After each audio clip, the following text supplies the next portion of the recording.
Okay, I wanted to go over some limits tonight and algebraic techniques. So here I have the limit as x goes to 5 of this rational expression. So let's look at this. As x goes to 5, if you think about this, this is going to 25 minus 25, which is 0, and this is going to 5 minus 5, which is 0. So this is an indeterminate form. We'll learn more about this as we're going along and we have to put things up. The algebra that makes sense, I like to put that above the equal signs, don't put equals 0 over 0, is factoring. X squared minus 25 is a difference of squares, so it's x plus 5 times x minus 5. Now, because x is going to 5, x is never equal to 5. That's what it means to be a limit. So we can simplify out the x minus 5s, and this becomes the limit as x goes to 5 of the quantity x plus 5, and then using direct substitution, 5 plus 5 is 10. Okay, so this goes to 0 over 0 to start, but with algebra we can see that this really goes to 10.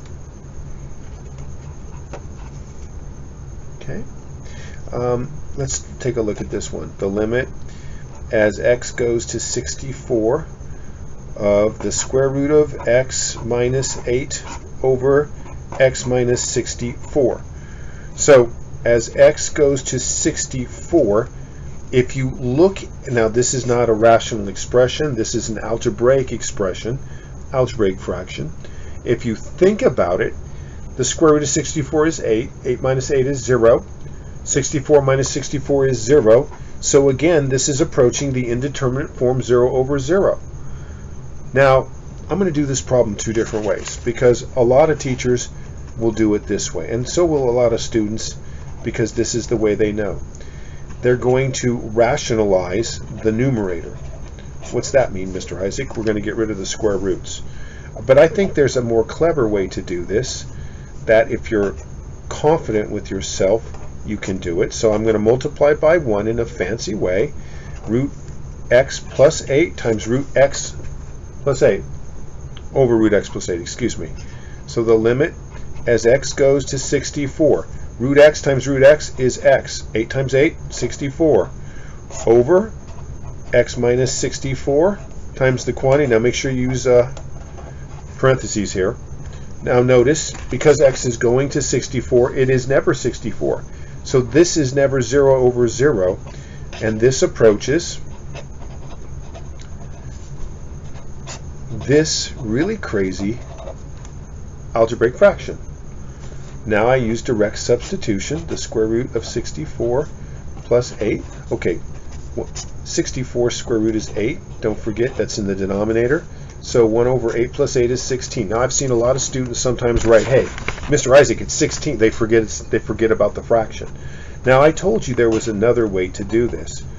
And the other way to do this is to, if you're being careful and clever, if you really think about it, this is a difference of squares.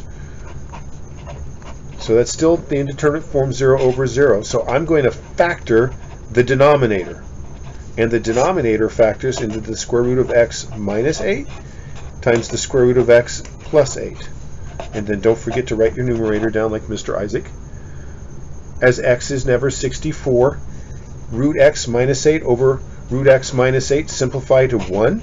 And this becomes the limit as x goes to 64 of 1 over the square root of x plus 8, and we know that we've just done this. This is 1 over 16. Now that's just a quick couple of examples because I know we're pressed for time and I wanted to try to get this done for you. I hope it helped.